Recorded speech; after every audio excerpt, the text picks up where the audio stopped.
108.4 24/7 News Patrol that brings you your daily dose of invading Spontaneous and influential news. Good morning. This is Giancarlo Neer, your guide to the world of news. This is Renz. And this is Krista, bringing you to the hottest and unbiased sizzling issues. For the headlines, Inflation in Surigao City has gotten worse. teenage pregnancy case in Surigao City has risen. Drainage problem and pollution in Surigao. Inflation in Surigao City has gotten worse. It has reached an all-time high of 6.5%. Let us hear the report from Miss Marian Joy Andoy. We are here to discuss an issue that affects all of us in Surigao City: inflation. The recent rise in prices has impacted households, businesses, and the economy as a whole.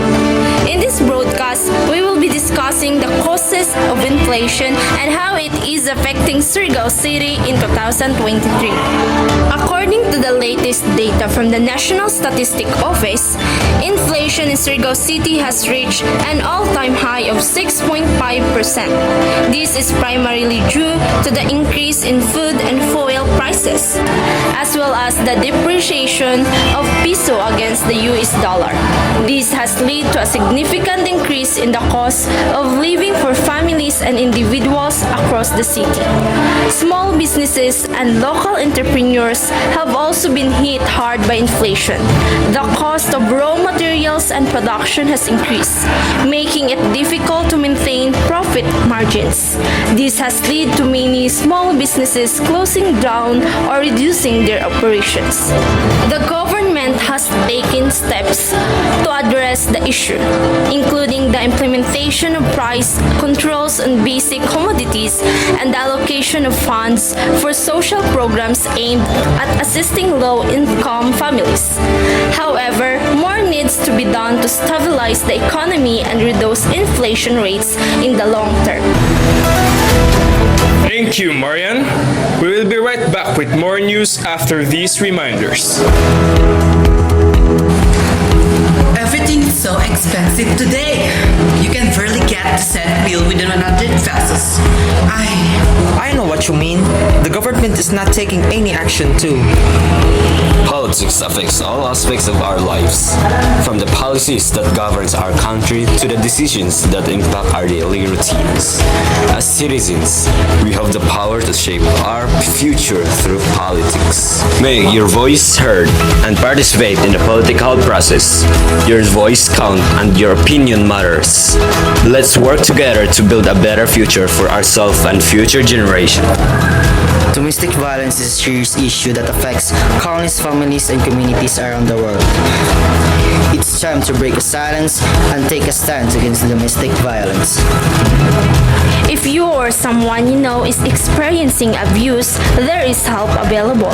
Reach out to the local organizations and hotlines for support and resources. Remember, you are not alone. Let's work together to end domestic violence and create a safer, healthier world for everyone.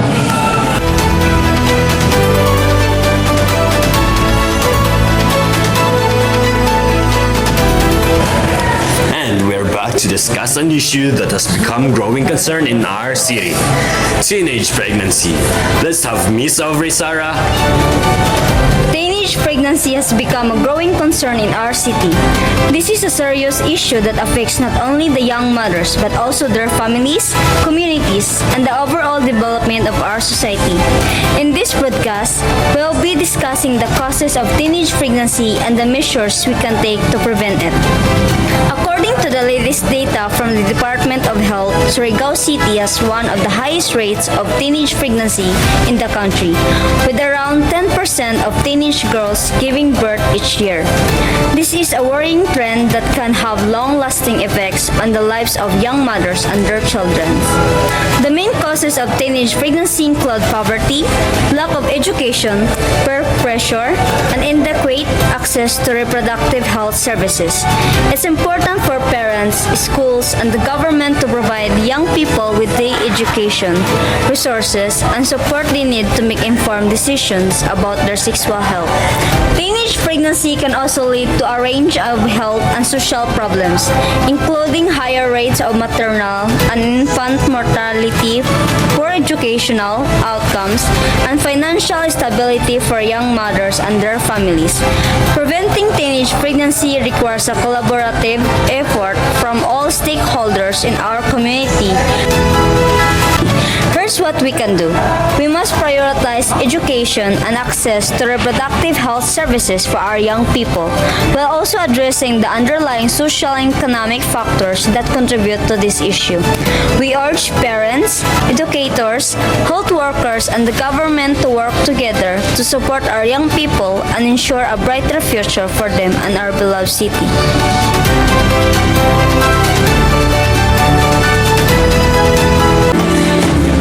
Buntis ko! Unsa atong buhaton nani? Wala man ko'y trabaho. Dili pa sa guganan, mahimong hinahan. Dapat nato iniiba isulti sa atong parents kay wala pa ko nahuman og eskwela.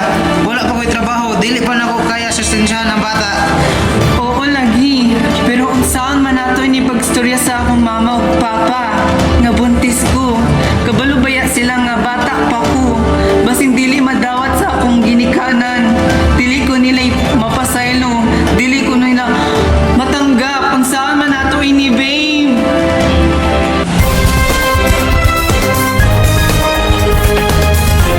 Teenage pregnancy is one of the major problems in society. Be aware, be prepared, and be educated. This reminder is brought to you by DepEd and this station.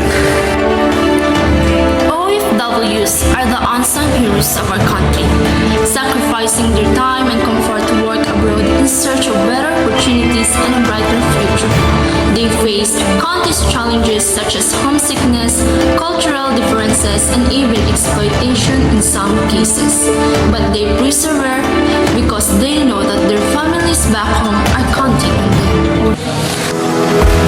From nurses and caregivers to engineers and IT professionals, OFW come from all walks of life and contribute to various industries around the world.